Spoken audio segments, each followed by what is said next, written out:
2025 mega DSC పరీక్షలను June 6 నుంచి 30 వరకు నిర్వహించనుంది ప్రభుత్వం.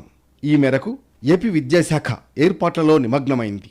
ఎన్నికల సమయంలో ఇచ్చిన హామీ మేరకు కూటమి ప్రభుత్వం 16,347 పోస్టులతో మెగా డిఎస్సి ప్రకటించింది.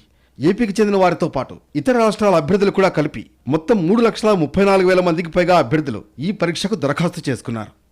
ఏపీతో పాటు పొరుగు రాష్ట్రాలైన తెలంగాణ, కర్ణాటక, తమిళనాడు, ఒడిశాలోనూ పరీక్షా కేంద్రాలను ఏర్పాటు చేయబోతున్నారు.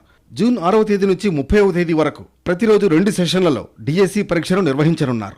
ఉదయం 9:30 నుంచి మధ్యాహ్నం 12 గంటల వరకు మొదటి సెషన్ జరగనుండగా, మధ్యాహ్నం 2:30 నుంచి సాయంత్రం 5 గంటల వరకు రెండో సెషన్ నిర్వహించాలని విద్యాశాఖ నిర్ణయించింది. ఈ పరీక్షలు కంప్యూటర్ బేస్డ్ టెస్ట్ ద్వారా నిర్వహించబోతోంది సర్కార్.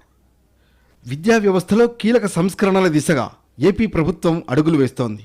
ఇందులో భాగంగా ఉపాధ్యాయ పోస్టుల భర్తీ,